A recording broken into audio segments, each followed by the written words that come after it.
Bienvenidos a la noche oscura. Antes de comenzar, suscríbete y comenta desde dónde nos estás viendo. Espero que disfrutes de los relatos. Soy Javier, tengo 31 años, y soy de Michoacán. Lo que voy a contar pasó hace 2 años cuando intenté cruzar la frontera hacia Estados Unidos. No voy a mentir sobre por qué lo hice. Mi familia necesitaba dinero. No había trabajo en mi pueblo. La situación estaba difícil. Muchos conocidos ya habían cruzado y mandaban dinero a sus familias. Decidí intentarlo. Contraté a un coyote que me recomendaron. Me costó todos mis ahorros y un préstamo que mi mamá sacó empeñando cosas de la casa. El acuerdo era que me llevarían por el desierto de Sonora. Cruzaríamos caminando de noche, llegaríamos a Arizona. Viaje de 2 días por el desierto, me dijeron. Difícil pero posible. Salimos de Altar, Sonora, un grupo de 12 personas, 8 hombres, 3 mujeres, un chavo como de 17 años, todos con la misma esperanza, el mismo miedo. El coyote se llamaba Marcos, un tipo de como 40 años, serio, con experiencia según decía. Traía otro ayudante más joven, Luis. Empezamos a caminar como a las 7 de la noche. Marcos nos dio instrucciones claras. Seguirlo siempre, no hacer ruido, cargar solo lo esencial, tomar agua cada hora pero no desperdiciarla. Cada quien traía una mochila con agua, algo de comida, una cobija, nada más. Las primeras horas fueron manejables. Caminábamos por terracería, luego por puro desierto. El terreno era irregular, lleno de piedras y plantas espinosas. Hacía frío, más de lo que esperaba. Marcos iba adelante con una lámpara pequeña. Nosotros lo seguíamos en fila. La luna iluminaba apenas. Como a las 3 de la mañana hicimos nuestra primera parada. Todos exhaustos. Marcos nos dio 15 minutos para descansar, tomar agua, comer algo. Una de las mujeres, doña Carmen, ya se veía mal. Era mayor, como de 50 años. Le costaba seguir el paso. Marcos le dijo que tenía que aguantar, que no podíamos ir más lento. Continuamos hasta el amanecer. Entonces Marcos nos dijo que buscaríamos un lugar para escondernos durante el día. La migra patrulla de día, explicó. Teníamos que esperar a que oscureciera para seguir. Encontramos unas rocas grandes que daban sombra. Nos acomodamos ahí, todos apretados. El calor del día fue insoportable. Arriba de 40 grados fácil. Intentamos dormir por turnos, pero era imposible. El sol pegaba directo. Marcos y Luis se veían tranquilos, como si ya hubieran pasado por esto 1000 veces.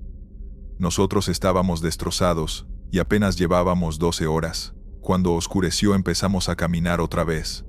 Pero ahora el terreno era peor, más montañoso, más difícil. Doña Carmen se cayó 2 veces. Un señor llamado Roberto empezó a vomitar. Decía que el agua le había caído mal. Marcos se veía frustrado pero siguió adelante. Como a las 11 de la noche llegamos a un arroyo seco. Marcos dijo que era una buena señal, que significaba que íbamos por buen camino.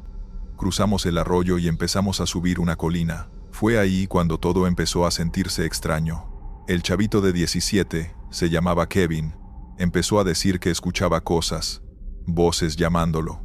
Marcos le dijo que se callara, que era su imaginación, el cansancio, pero yo también las escuché, susurros en el viento, alguien diciendo, espera, muy bajito. Todos empezamos a ponernos nerviosos. Una de las mujeres, Lupita, dijo que sentía que alguien caminaba junto a ella, pero cuando volteaba no había nadie. Marcos nos dijo que dejáramos de asustarnos, que el desierto hace eso, que te juega trucos mentales cuando estás cansado y deshidratado. Seguimos caminando, pero entonces empezamos a ver cosas, sombras moviéndose entre los arbustos, figuras a lo lejos, que parecían personas, pero cuando enfocábamos, no había nada. Roberto juró que vio a alguien parado en una roca observándonos, pero cuando todos volteamos, ya no estaba. Marcos empezó a verse preocupado.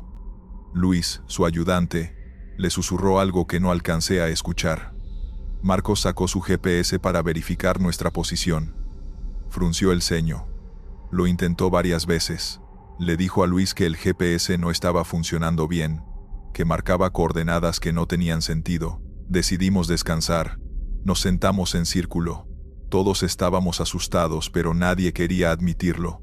Entonces Kevin, el chavito, señaló hacia atrás por donde habíamos venido. ¿Ven eso? Todos volteamos. A lo lejos, en la dirección de donde veníamos, había luces.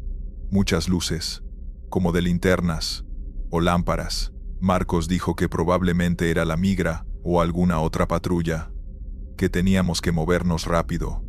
Nos levantamos y aceleramos el paso, pero las luces no se movían como patrulla, se movían erráticamente, subiendo y bajando, apareciendo y desapareciendo, y parecían estar acercándose. Empezamos casi a correr, lo más rápido que podíamos en ese terreno. Doña Carmen no podía seguir el ritmo. 2 hombres la ayudaron cargándola entre los dos. Las luces seguían acercándose. Ahora podíamos escuchar algo, como cantos, voces cantando algo que no reconocíamos. Marcos nos llevó hacia un grupo de rocas grandes. Nos dijo que nos escondiéramos ahí, que no hiciéramos ruido. Nos metimos entre las rocas como pudimos. Las luces pasaron cerca, muy cerca, pero no nos encontraron, o no quisieron encontrarnos. Las voces cantando se alejaron poco a poco. Esperamos ahí como 1 hora. Cuando Marcos consideró que era seguro, salimos. Pero ahora estaba completamente desorientado. El GPS seguía sin funcionar bien. Intentó guiarse por las estrellas, pero las nubes tapaban la mayoría. Decidió que teníamos que esperar hasta el amanecer para reorientarnos. Esa noche nadie durmió. Todos escuchábamos cosas, pasos alrededor de nosotros, respiraciones. A veces sentíamos que alguien nos tocaba el hombro, pero cuando volteábamos no había nadie. Kevin lloraba en silencio. Lupita rezaba el rosario. Roberto se había quedado casi catatónico. Cuando amaneció, Marcos revisó nuestro alrededor para identificar dónde estábamos, y entonces descubrió algo que nos dejó helados. Estábamos en el mismo arroyo seco, donde habíamos estado la noche anterior. Habíamos caminado en círculos toda la noche. Habíamos regresado al mismo punto. Eso era imposible. Habíamos caminado en línea recta, siguiendo a Marcos. Él juraba que habíamos ido hacia el norte todo el tiempo. Pero ahí estaba la marca que Roberto había hecho en una roca del arroyo. Era la misma roca, el mismo lugar. Algunos del grupo empezaron a entrar en pánico. Dijeron que querían regresar, que algo no estaba bien, que ese lugar estaba maldito. Marcos intentó calmarlos, pero él mismo se veía afectado. Luis, su ayudante, le dijo que conocía historias de este desierto, que había lugares donde la gente se perdía, donde caminaban en círculos hasta morir de sed. Marcos decidió que intentaríamos otra vez esa noche, pero siguiendo una ruta completamente diferente. Durante el día descansamos, pero el ambiente era tenso. Doña Carmen tenía fiebre. Roberto apenas hablaba. Todos estábamos al límite. Esa segunda noche fue peor. Las luces aparecieron casi inmediatamente cuando empezamos a caminar. Las voces cantando nos rodeaban. Veíamos figuras claramente ahora, personas caminando en el desierto, pero cuando nos acercábamos, se desvanecían. Kevin gritó que vio a alguien que conocía, un primo suyo que había intentado cruzar hace años, y nunca se supo de él. Marcos finalmente admitió que algo estaba mal, que en sus años de coyote nunca había experimentado algo así. Decidió que al amanecer, sin importar qué, nos llevaría de regreso a Altar, que devolveríamos el dinero, que esto no estaba bien, que su orgullo no valía nuestras vidas. Pero cuando amaneció, no sabíamos dónde estábamos. Nada se veía familiar, ni el arroyo, ni las rocas, nada. Era como si el desierto hubiera cambiado durante la noche. Marcos agarró su celular aunque sabía que no había señal. Milagrosamente tenía una barra. Llamó a alguien, dio nuestras coordenadas aproximadas según el GPS que ahora sí funcionaba. 2 horas después llegó ayuda. Un helicóptero de rescate. Nos habían reportado como desaparecidos. Según ellos, llevábamos 4 días perdidos. 4 días. Para nosotros solo habían sido 2 noches, pero nuestros cuerpos mostraban 4 días de deshidratación, de exposición al sol. Nos llevaron de regreso a Altar. 3 del grupo, incluyendo a Doña Carmen y Roberto, tuvieron que ser hospitalizados. El resto estábamos en shock. Marcos desapareció después de eso. Nunca volvió a trabajar como coyote, según me enteré. Luis, su ayudante, tampoco. Yo regresé a Michoacán derrotado. Le conté a mi familia que no pude cruzar. No les conté por qué realmente. Conseguí trabajo local. Estamos sobreviviendo. Nunca volveré a intentar cruzar, porque sé que hay algo en ese desierto. Algo que no quiere que crucemos. Algo que hace que te pierdas. Que camines en círculos. Que veas cosas que no deberías ver. Otros migrantes me han contado historias similares. De grupos que se pierden inexplicablemente. De lugares en el desierto donde tu brújula no funciona. De voces y luces que te desorientan. No son cuentos, es real. Y es aterrador, porque cuando estás ahí, completamente perdido, deshidratado, viendo cosas que no existen, empiezas a entender que tal vez no todos los que se pierden en el desierto mueren de sed, tal vez algunos se quedan atrapados en algo más oscuro. Continuamos con la segunda historia. Hola comunidad, aquí les traigo mi historia. Nunca pensé que terminaría trabajando de noche en una cafetería al norte de Texas. Llegué hace casi un año, cruzando por Reynosa con un grupo pequeño. No fue fácil, pero una amiga que vivía acá me consiguió un cuarto, y este trabajo en una truck stop café, una de esas cafeterías pegadas a la carretera donde paran camioneros, viajeros, y a veces gente que simplemente no quiere ir a casa. El lugar abría las 24 horas. Mi turno empezaba a las 10 de la noche y terminaba a las 6 de la mañana. Al principio, no me molestaba. Había música suave, olor a café recién hecho, y las luces amarillas daban cierta calma. Pero con el tiempo, empecé a notar cosas que no se pueden explicar con facilidad. La cafetería tenía grandes ventanales que daban a la carretera. Desde mi puesto en la caja podía ver cómo pasaban los trailers iluminando todo con sus faros. Afuera siempre había viento, y ese ruido constante era como un susurro. El primer mes todo fue normal. Atendía a los mismos camioneros de siempre, limpiaba las mesas, reponía el pan, hasta que una noche entró un hombre que no olvido. Era alto, delgado, con la chaqueta empapada por la lluvia. No traía camión afuera, ni coche. Solo entró y se sentó en la mesa más lejana, la que está junto a la ventana. Me pidió café negro. Cuando fui a servirlo, me di cuenta de que no tenía acento de por aquí. Hablaba un español pausado, con palabras antiguas, casi formales. «Gracias, señorita», me dijo, y sonrió, pero había algo raro en sus ojos. Durante una hora no habló más. Solo miraba hacia afuera, como si esperara a alguien. Cuando volví a acercarme, su taza seguía llena, y aunque el café ya estaba frío, de su ropa seguía cayendo agua, como si acabara de entrar. Le pregunté si quería algo más, y sin mirarme respondió, «Ella no va a volver, ¿verdad?». Me quedé sin saber qué decir. Creí que hablaba por teléfono, pero no tenía celular ni auriculares. Solo hablaba al aire, con una tristeza que se sentía en el ambiente. A las 2 de la mañana, fui a limpiar las otras mesas. Cuando volví, la silla estaba vacía. No había escuchado la puerta, ni pasos. Nada. Pero lo más extraño fue que la taza seguía ahí, con el café humeante, como recién servido. No quise pensar mucho en eso. Dije que estaba cansada.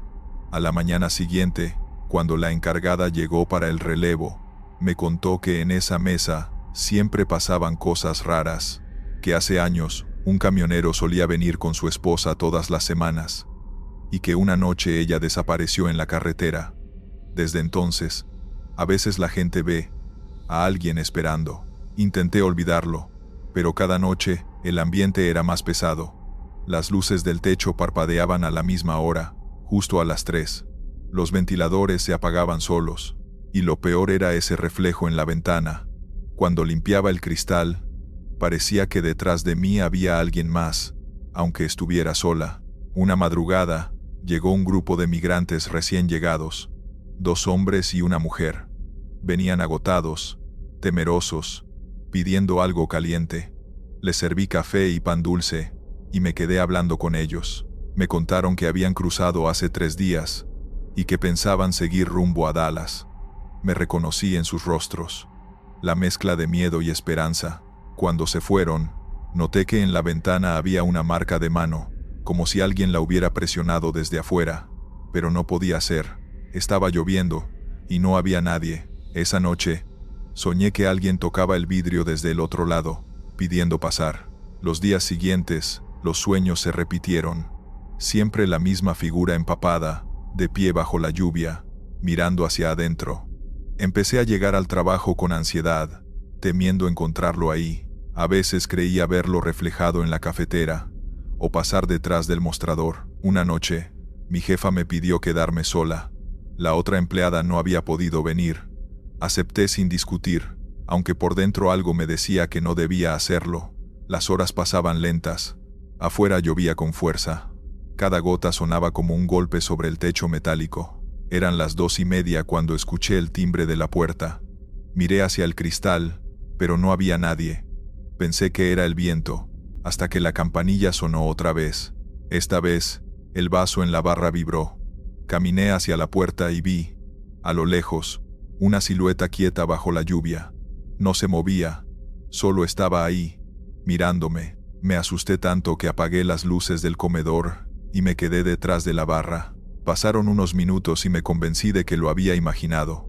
Volví a encender las luces. Todo parecía en orden, excepto por algo que me heló. En la mesa del fondo, la del camionero, había una taza de café servida. Nadie la había preparado. El reloj marcaba las 3. Me acerqué despacio, temblando. El vapor subía lentamente. Sentí un olor a tierra mojada y un susurro, apenas audible: no cierres la puerta. Retrocedí y corrí al teléfono para llamar a mi jefa, pero la línea daba tono ocupado. Cuando volví a mirar hacia la mesa, la taza estaba vacía, y el asiento mojado, como si alguien acabara de sentarse. Esa noche no volví a dormir. Al amanecer, me fui directo al cuarto donde vivía. No quería regresar, pero necesitaba el dinero. La siguiente semana volví al turno. Fingí que nada había pasado, pero algo había cambiado. El ambiente ya no era el mismo. Los clientes se veían cansados, distraídos. Algunos evitaban sentarse en esa mesa. Una señora que venía cada noche a tomar café me dijo que a veces, cuando pasaba por fuera, veía luces encenderse solas. Empecé a notar pequeños detalles: un vaso que se movía, una servilleta doblada, pasos en el baño cuando no había nadie. No eran cosas grandes, pero se acumulaban, y la sensación de que alguien me observaba desde el ventanal no desaparecía. Una noche, mientras cerraba la caja, escuché un golpe seco en el cristal. Me giré rápido y vi una figura parada afuera. No podía distinguir su rostro, pero tenía el mismo rebozo oscuro que mi madre usaba en el pueblo. Me quedé paralizada. La figura levantó la mano, como saludando, y luego desapareció entre la lluvia. Lloré. No sé si de miedo o de nostalgia. En ese momento entendí algo. Aquel lugar era como nosotros, los migrantes. Gente que se queda en el camino, que no termina de llegar ni de irse. Quizá por eso, esas presencias se sentían tan cercanas. Desde entonces sigo trabajando allí. No me atrevo a renunciar. Cada día de los muertos, llevo una vela y la pongo junto a la cafetera, para que quienes siguen esperando encuentren un poco de luz. A veces, cuando el reloj marca las 3 y la lluvia golpea el vidrio, escucho una voz suave que dice: «Gracias, señorita». Entonces miro hacia la mesa del fondo, y aunque no hay nadie, el café humea, tibio, como recién servido, y sé que, de alguna forma, no estoy sola. Vamos con la tercera historia. Me llamo Julián, tengo 35 años, y soy de Zacatecas. No suelo hablar de lo que pasó aquella noche, porque cada vez que lo intento, siento que el aire se vuelve más pesado, pero últimamente no puedo dormir, y creo que contarlo me va a ayudar, o al menos eso espero. Hace 2 años intenté cruzar la frontera hacia Estados Unidos. No por ambición, sino por necesidad. Había perdido mi trabajo en la construcción, y mi hijo recién nacido necesitaba medicinas que en México no podía pagar. Un primo me contactó con un grupo que saldría desde Sonoita, en Sonora. Decían que el cruce sería tranquilo, guiado por un hombre experimentado que conocía bien la ruta por el desierto. Éramos 9 personas en total. Salimos una noche de abril, cuando el calor todavía no era insoportable. El guía, al que todos llamaban el Flaco, nos pidió no hablar, no encender luces y mantenernos juntos. Caminamos horas entre montes secos, cactos y piedras que parecían cuchillos. El viento soplaba con un silbido raro, como si arrastrara voces lejanas. A medianoche hicimos una pausa. El Flaco nos dijo que descansaríamos 20 minutos, y luego seguiríamos hasta alcanzar un punto, donde nos recogería una camioneta. Todos nos tiramos al suelo, agotados. Yo miré al cielo. Las estrellas parecían tan cercanas que casi podía tocarlas. Fue entonces cuando escuché los primeros pasos. No venían del grupo, eran suaves, rítmicos, y se detenían cada vez que alguien movía la cabeza. El Flaco sacó su linterna y alumbró a nuestro alrededor. Nada, solo el viento y la arena. Pero yo juro que había escuchado algo, una sombra que no estaba ahí un segundo antes. El Flaco nos dijo que era un animal, quizá un coyote. Seguimos caminando, aunque ya nadie hablaba. Pasada la 1 de la mañana, el frío se volvió insoportable. Uno de los hombres del grupo, Rogelio, empezó a quejarse de un dolor en el pecho. El Flaco dijo que faltaban solo unos kilómetros para el punto de encuentro, pero de pronto se detuvo. Miraba al horizonte, confundido. «Eso no estaba ahí», murmuró. Todos seguimos su mirada. Había una luz blanca a lo lejos, brillante pero quieta, como si alguien hubiese encendido una lámpara en medio del desierto. El Flaco nos hizo agacharnos. Dijo que no podía ser el punto de recogida, porque estaba demasiado lejos del camino acordado. Pensó que podía ser una patrulla, pero la luz no se movía, no hacía ruido, solo flotaba ahí, fija, iluminando la arena alrededor. Rogelio empezó a respirar con dificultad. Decidimos acercarnos despacio para buscar ayuda, aunque el Flaco insistía en que algo no estaba bien. A medida que nos aproximábamos, el aire se volvió más denso. No había viento, ni sonidos, ni insectos, ni siquiera el eco de nuestros pasos. Todo estaba en silencio absoluto. Cuando estábamos a unos 30 metros, la luz se apagó. Así, sin más. Oscuridad total. Nos quedamos quietos. El Flaco sacó su linterna otra vez, pero al encenderla, la luz solo iluminó unos metros. Lo que vimos nos dejó sin palabras. Frente a nosotros, donde antes brillaba la luz, había una pequeña casa, una cabaña vieja, con las ventanas cubiertas y la puerta entreabierta. El Flaco juró que esa construcción no estaba marcada en ningún mapa, y que nunca la había visto en sus rutas anteriores. Rogelio se desplomó en la arena. No sabíamos si por el cansancio o el miedo. Lo levantamos entre dos y entramos a la casa buscando refugio. Adentro olía a polvo, madera y algo más, como incienso antiguo. Había una mesa con velas derretidas, una jarra con agua seca y una fotografía enmarcada. Me acerqué con la linterna. En la foto había un grupo de migrantes, 9 personas. Sentí un escalofrío cuando conté. Eran exactamente 9, igual que nosotros. En el reverso, escrito con lápiz, decía: Abril, 1998. El Flaco nos pidió salir de inmediato, pero cuando intentamos abrir la puerta, no se movía. Golpeamos, empujamos, nada. Rogelio comenzó a convulsionar. Grité pidiendo ayuda, pero el sonido se ahogaba, como si las paredes lo absorbieran. Entonces escuchamos un golpe seco en el techo, después otro, y otro, como si alguien caminara sobre nosotros. La linterna parpadeó y se apagó. Oscuridad total otra vez. El Flaco buscaba su encendedor, pero algo se movía dentro del cuarto, algo que no podíamos ver. Pasos lentos, respiración cerca, una sombra que parecía recorrer la habitación sin dirección fija. Todos estábamos paralizados. Rogelio dejó de moverse, pero nadie tuvo valor para tocarlo. De pronto, una voz femenina habló detrás de mí. «No salgan todavía». Me di vuelta, pero no había nadie. Las velas de la mesa se encendieron solas, una a una, y entonces la vimos. Una mujer mayor, sentada en una silla al fondo de la habitación. No había estado ahí antes. Tenía un vestido oscuro y el rostro cubierto por un velo. Nos miraba sin moverse. Nadie hablaba. Sentí que el corazón me iba a estallar. El flaco se adelantó y preguntó quién era. La mujer levantó la mano y señaló la fotografía de la mesa. Su voz era apenas un murmullo. Todos regresan. La puerta se abrió de golpe, y un viento helado apagó las velas. Salimos corriendo al desierto sin mirar atrás. Rogelio seguía tirado adentro, pero nadie se atrevió a volver por él. Corrimos sin dirección hasta que vimos otra luz. Esta vez intermitente, azul y roja. Era una patrulla estadounidense. Nos detuvimos con las manos en alto. Estábamos temblando y sin aliento. Nos llevaron a un centro de detención.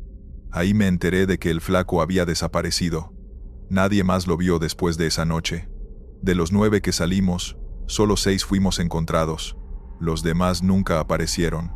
Los oficiales dijeron que el desierto se los tragó, como pasa con tantos otros. Un año después, me animé a buscar la zona exacta donde ocurrió todo. Mostré la ubicación a un compañero que conocía bien las rutas. Me dijo que ahí no había ninguna cabaña, que esa parte era terreno abierto. Le enseñé el mapa y solo sonrió con tristeza. Hermano, ahí no hay nada desde hace años. Esa ruta se cerró en el 98, cuando encontraron a un grupo perdido, 9 personas, estraciando. Desde entonces, cada año, el 12 de abril, sueño con la misma imagen, el desierto iluminado por una luz blanca, y una casa solitaria, en medio de la nada. Dentro, la mujer del velo me espera sentada, con la fotografía en la mano, y cada vez que me acerco, los rostros de esa foto cambian, uno a uno, hasta que el último que aparece, soy yo. Historia 4.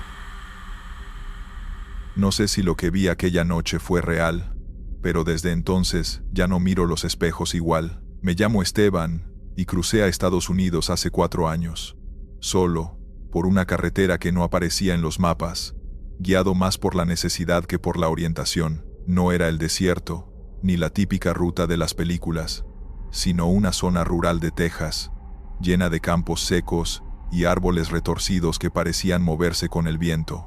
Había cruzado el río horas antes, empapado y con los pies llenos de fango, y solo quería encontrar una gasolinera, una luz, algo que me hiciera sentir que seguía en vida. El camino era una línea interminable de asfalto roto. Llevaba una mochila con poca agua y un par de fotos arrugadas de mi madre. No tenía señal en el celular, y las luces de los coches eran un recuerdo lejano, solo el sonido de los grillos y mis propios pasos. A veces juraba escuchar algo más, como si alguien caminara detrás de mí, pero cuando giraba no había nadie. El cansancio me estaba destrozando. Pensé en dormir un rato al borde del camino, pero el miedo a que pasara una patrulla o que me encontraran los coyotes me mantuvo despierto. Fue entonces cuando escuché el motor. Una camioneta vieja se acercaba lentamente, con los faros iluminando el polvo. Me quedé quieto, con el corazón golpeando en el pecho. No sabía si esconderme o hacer señas. La camioneta se detuvo a unos metros. El motor seguía encendido. Una mujer bajó el vidrio. Tenía unos 50 años, el cabello trenzado y una voz tranquila. «¿A dónde vas, muchacho?», preguntó. «Al norte», respondí sin pensar. «A buscar trabajo», me observó unos segundos. Sus ojos eran tan oscuros que apenas reflejaban la luz. «Súbete, te llevo un tramo». «No deberías estar solo por aquí», dudé, pero el cansancio pudo más. Abrí la puerta y subí. El interior olía a tierra y a perfume antiguo. En el asiento del copiloto había una manta doblada y una bolsa de pan. «Gracias», le dije. Ella sonrió, sin mostrar los dientes. «No hay de qué. Todos necesitamos ayuda cuando cruzamos». Encendió el estéreo. Una canción vieja en español llenó el silencio. Una de esas que escuchaba mi madre cuando limpiaba la casa. Me relajé un poco. La camioneta avanzaba despacio, y las luces del tablero parpadeaban como si fueran velas. «¿De dónde vienes?», me preguntó. «De Michoacán», respondí. «¿Y usted?». «De aquí mismo», dijo sin apartar la vista del camino. «Nací cerca de la frontera. Conozco estos caminos mejor que nadie». Durante un rato hablamos de cosas simples, del calor, del trabajo, de la comida. Tenía una forma de hablar pausada, como si cada palabra le costara un poco. Me contó que había tenido un hijo que también intentó cruzar, pero que no volvió. La frontera se traga a los que no están listos, dijo. Su tono me heló. No sonaba triste, sino resignada. Yo traté de cambiar de tema. Le conté que pensaba llegar a Houston, que tenía un primo allá trabajando en construcción. Ella asintió y me ofreció un pedazo de pan. Lo acepté, aunque noté que estaba frío, casi duro. No deberías caminar solo, añadió. Este camino tiene historias. ¿Historias? Pregunté con una sonrisa cansada. De los que no llegan. Algunos todavía andan por aquí, buscando la forma de cruzar. Reí, intentando restarle importancia, pero algo en su voz no sonaba a broma. Afuera, la noche se hacía más densa, y los árboles parecían acercarse a la carretera. Me incliné un poco para mirar por el retrovisor. Fue entonces cuando me di cuenta, no se veía su reflejo. Tragué saliva.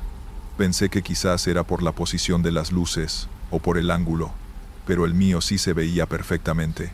Me quedé mirando, fingiendo que veía hacia atrás. Nada. El asiento del conductor estaba vacío en el espejo. Ella notó mi silencio. ¿Pasa algo, Esteban? No, nada. Solo estoy cansado, dije, apartando la vista. Intenté concentrarme en el paisaje. Había casitas a lo lejos, pero todas oscuras, sin una sola luz encendida. Me pregunté si estaría soñando. La camioneta avanzaba más lento. El motor empezó a sonar raro, como si se ahogara. ¿Le pasa algo al carro?, pregunté. A veces se cansa, dijo ella. Como la gente, su respuesta me incomodó más. Tomó un desvío estrecho sin avisar. ¿Por qué vamos por aquí?, pregunté. Es un atajo, dijo. No te preocupes, conozco el camino. La carretera se convirtió en un sendero de tierra. La camioneta rebotaba sobre las piedras. El aire olía a humedad y hojas podridas. De pronto, vi una silueta a un costado del camino. Parecía un hombre de pie, inmóvil. Cuando pasamos junto a él, la mujer no pareció notarlo. ¿Vio eso?, le dije. ¿Ver qué?, respondió, sin girar la cabeza. No supe qué decir. Me quedé en silencio. El camino empezó a subir, y la camioneta apenas podía con la pendiente. Sentí el impulso de abrir la puerta y salir corriendo, pero estábamos en medio de la nada. Ya casi llegamos, dijo ella. ¿A dónde?, pregunté. A donde todos llegan, tarde o temprano. Me quedé helado. La camioneta se detuvo de golpe. Apagó el motor. Afuera no se oía nada, ni grillos, ni viento. Ella me miró con una expresión que no olvidaré nunca. No era maldad, era algo más profundo, una tristeza inmóvil. Bájate, dijo suavemente. Obedecí. El suelo estaba cubierto de hojas húmedas. Cuando di un paso atrás, la camioneta volvió a encenderse sola. Las luces me cegaron por un instante, y cuando recuperé la vista, ella ya no estaba. No había nadie en el asiento del conductor. La puerta seguía abierta, meciéndose con el viento. Corrí. No sé cuánto. Perdí la noción del tiempo y del lugar. Cuando por fin llegué a una carretera más grande, un hombre en una gasolinera me vio llegar y llamó a la policía. Me dieron agua, comida y un lugar para dormir. Al día siguiente, uno de los trabajadores me preguntó por dónde había llegado. Le conté lo del desvío y la mujer de la camioneta. Me miró serio, como si ya hubiera escuchado esa historia antes. ¿Era una troca vieja, azul, con una manta en el asiento?, preguntó. Asentí. Dicen que hace años una señora así ayudaba a los que cruzaban, murmuró. Pero una noche se perdió con su hijo en ese mismo camino. Nunca los encontraron. No supe qué responder. Solo me quedé callado, mirando por la ventana del pequeño motel donde me hospedaron, en el estacionamiento. Bajo la luz amarillenta, juraría haber visto una camioneta azul detenerse por unos segundos, antes de desaparecer sin ruido. Desde entonces, cada vez que conduzco de noche y veo luces acercarse por detrás, evito mirar el retrovisor, porque tengo miedo de que, otra vez, no haya reflejo. Historia 5.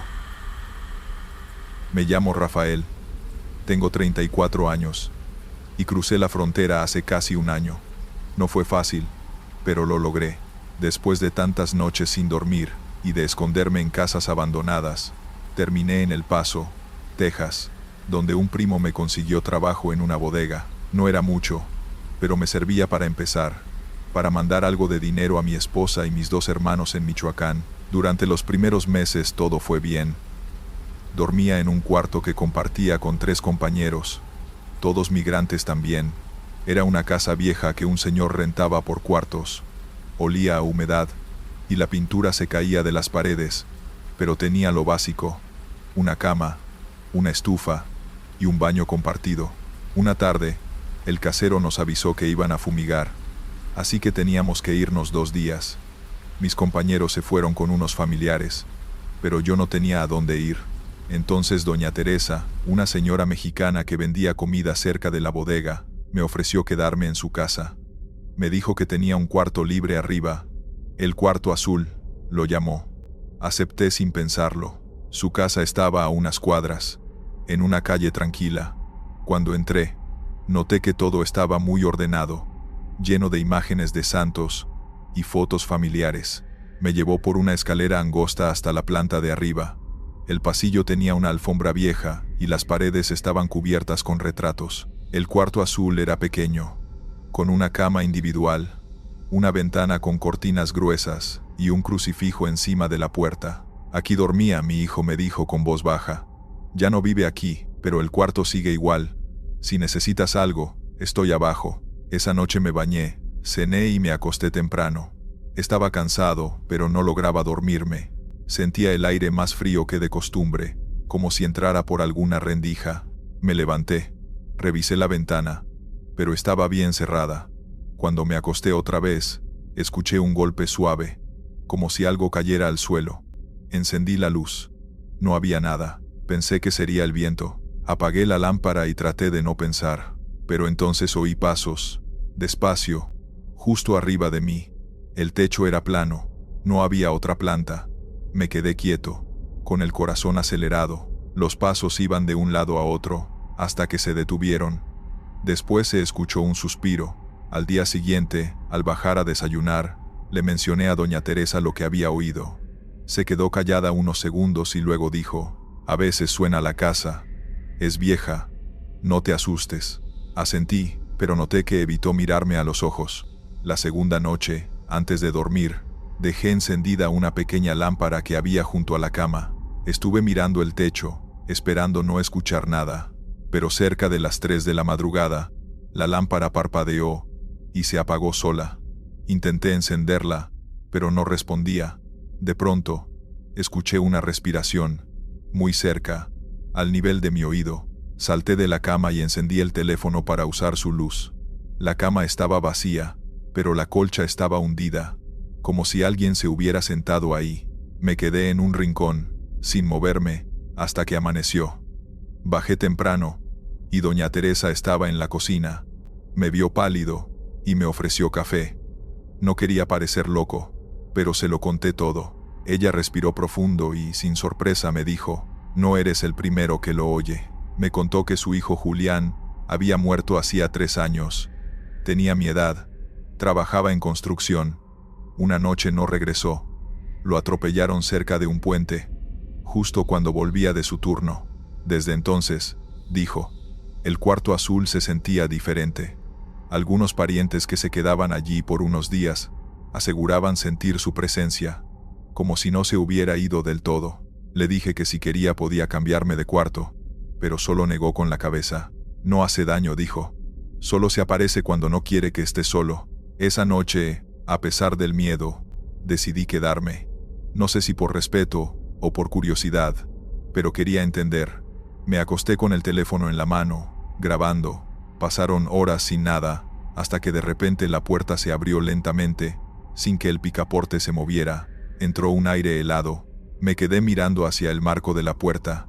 En la oscuridad, vi algo que se movía, una sombra difusa, alta, con el contorno de un hombre. No se acercó, solo se quedó de pie, como observando. Le hablé con voz temblorosa. «Julián». La sombra no respondió, pero sentí un cambio en el aire, como si el cuarto se llenara de una tristeza espesa. Luego desapareció. Cuando revisé la grabación por la mañana, se oían mis palabras, y después un golpe seco, como si algo cayera al suelo. aunque no se ve nada. Pero hay algo más, un murmullo. Lo subí al máximo volumen, y pude distinguir claramente una frase, susurrada. No te vayas. Esa fue mi última noche en la casa. Agradecí a doña Teresa, y le dejé algo de dinero por la ayuda. Ella me abrazó, y me dijo que su hijo, si de verdad se había aparecido, era porque se sentía acompañado. Volví a mi cuarto de la bodega, y no hablé más del tema. Pero a veces, cuando me acuesto y apago la luz, siento ese mismo aire frío que entraba por la ventana del cuarto azul, y no sé por qué, pero en lugar de miedo, me da una especie de nostalgia, como si alguien aún siguiera allí, cuidando que no esté solo. Continuamos. Mi nombre es Rosa, y hace 6 meses intenté cruzar la frontera por Arizona. No era mi primera vez intentándolo, pero sí sería la última. Lo que viví en el desierto durante 3 días cambió completamente mi forma de ver el mundo, no solo por el peligro físico o el miedo a ser atrapada, sino por algo mucho más extraño que encontramos ahí afuera, algo que todavía me visita en pesadillas. Éramos un grupo de 11 personas. El coyote nos recogió en Agua Prieta y nos dijo que caminaríamos 3 noches por el desierto. 3 noches sonaban manejables. Todos llevábamos mochilas con agua, comida enlatada y ropa extra. El grupo era variado. 2 familias con hijos adolescentes, 3 hombres jóvenes que iban solos, y yo con mi prima Leticia. La primera noche, empezamos a caminar como a las 8. El calor del día todavía irradiaba del suelo. El coyote, un hombre de unos 40 años que se hacía llamar Marco, iba adelante con un GPS y una brújula. Nos dijo que siguiéramos sus pasos exactos, que no nos dispersáramos. Caminamos durante horas. El terreno era rocoso, lleno de cactus y matorrales espinosos. Varios tropezamos y nos raspamos. Una de las señoras se torció el tobillo pero insistió en continuar. No había otra opción. Cuando empezó a amanecer, Marco nos llevó a un área con rocas grandes que daban algo de sombra. Ahí nos quedaríamos escondidos durante el día para dormir. No hagan ruido, no salgan de esta zona, ordenó. Hay patrullas que pasan en helicópteros. Si nos ven, nos agarran a todos. Tratamos de dormir pero el calor era insoportable. Compartimos agua, comimos un poco. Los niños se quejaban del cansancio. Sus padres trataban de calmarlos en susurros. Fue Leticia quien notó lo primero extraño. Rosa, ¿viste eso? ¿Qué cosa? Alguien caminó allá, entre esos arbustos. Miré hacia donde señalaba. No vi nada más que desierto vacío. Debe ser algún animal. No. Era una persona. Un hombre. Caminando muy raro.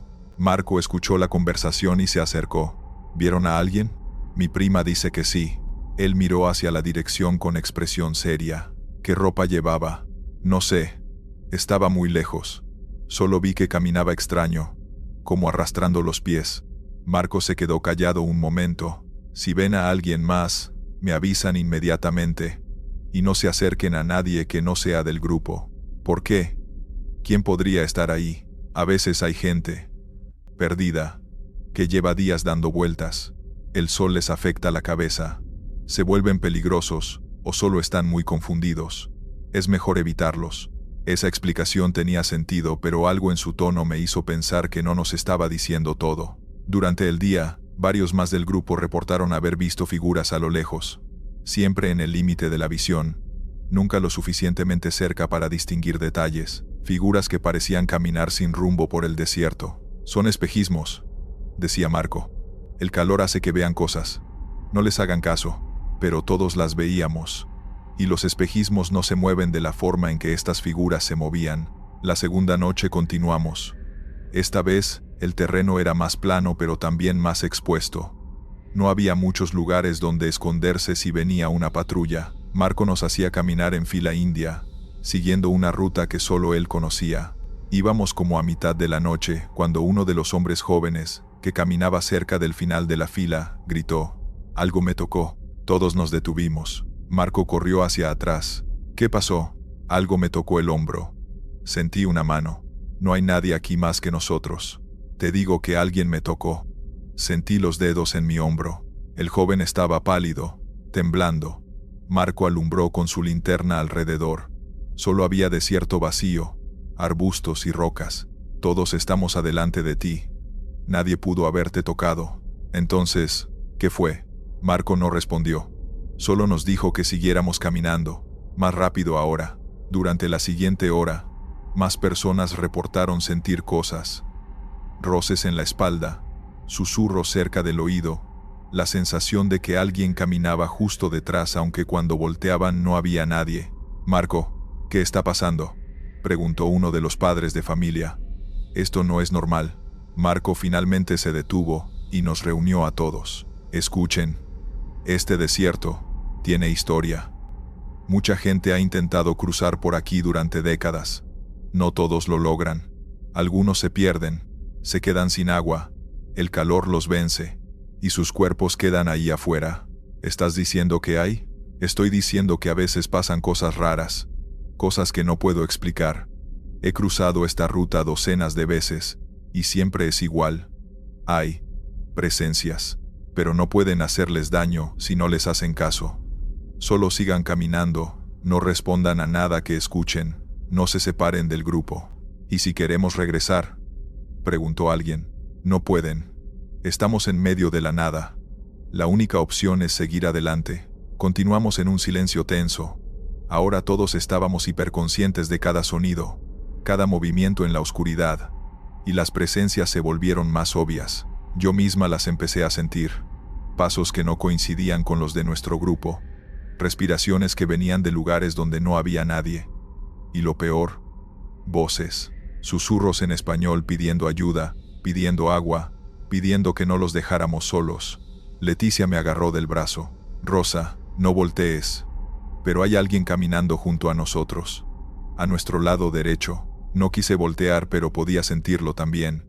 Una presencia, manteniéndose al paso con nosotros. No le hagas caso, susurré. Pero entonces, la voz habló directamente a mi oído. Por favor, tengo sed. Compárteme agua. Era una voz de hombre. Desesperada. Seca. Sentí su aliento caliente en mi cuello, aunque no había nadie ahí. Marco, grité. Él corrió hacia mí. ¿Qué pasa? Alguien me está hablando. Está justo aquí al lado pidiendo agua. Marco sacó algo de su mochila. Era un pequeño saquito con hierbas. Toma esto. Ponlo en tu bolsillo. Ayuda. ¿Qué es? Romero y otras cosas. Solo confía. Puse el saquito en mi bolsillo. La presencia a mi lado se alejó inmediatamente, como si la hubiera quemado. Marco empezó a repartir esos saquitos a todos. Dijo que los había traído como precaución, que en cruces anteriores había aprendido que ayudaban a mantener alejadas las presencias. Con los saquitos, las cosas mejoraron un poco. Las voces se volvieron más distantes, las presencias menos insistentes, pero seguían ahí, siempre en el límite de nuestra percepción. Al amanecer del tercer día, llegamos a otro punto de descanso. Estábamos exhaustos, deshidratados a pesar de racionar el agua, y aterrorizados. Algunos lloraban en silencio. Marco nos dijo que esa última noche llegaríamos al punto de recogida, solo unas horas más de caminata, pero durante ese día, mientras descansábamos, pasó algo que todavía no puedo explicar. Uno de los niños del grupo, un muchacho de 14 años, empezó a hablar dormido, pero no en su propia voz. Era la voz de un hombre adulto, ronca, antigua. No debieron venir. Este lugar no perdona. Quedarán aquí como nosotros. Sus padres lo sacudieron despertándolo. El niño no recordaba haber hablado, pero todos escuchamos las palabras claramente. La última noche de caminata fue la peor. Las presencias ya no se escondían. Podíamos verlas claramente ahora. Figuras transparentes caminando junto a nosotros, delante de nosotros, detrás, docenas de ellas. Hombres, mujeres, niños, todos en diferentes estados. Algunos se veían recién perdidos, otros como si llevaran años vagando. No trataban de detenernos, solo caminaban con nosotros, como acompañándonos, como si ellos también estuvieran tratando de llegar a algún lado pero nunca pudiendo completar el viaje. No los miren directamente, repetía Marco. Ya casi llegamos. Finalmente, después de lo que pareció una eternidad, vimos luces a lo lejos. Civilización. El punto de recogida, corrimos los últimos metros. Cuando cruzamos lo que Marco dijo era la línea segura, las presencias se detuvieron. No podían cruzar. Se quedaron del otro lado, observándonos alejarnos. Una camioneta nos recogió y nos llevó a una casa de seguridad. De los 11 que empezamos, llegamos 11. Pero ninguno de nosotros éramos los mismos. Yo pasé 3 meses en Estados Unidos. Trabajé, ahorré algo de dinero, pero no podía dormir bien. Cada noche soñaba con el desierto, con las figuras, con las voces pidiendo ayuda. Finalmente decidí regresar a México voluntariamente. Ahora vivo en mi pueblo. Trabajo en lo que puedo. No volveré a intentar cruzar, porque sé lo que hay ahí afuera en ese desierto. No solo el calor, la sed, el peligro de las patrullas. Hay algo más, algo que queda de todos los que no lograron completar el viaje, y ellos esperan ahí, en ese limbo eterno entre dos países, buscando desesperadamente una forma de terminar lo que empezaron. Gracias por escuchar. Estos fueron los relatos. Suscríbete, deja un like y dime si te gustaron las historias de hoy. Nos vemos pronto.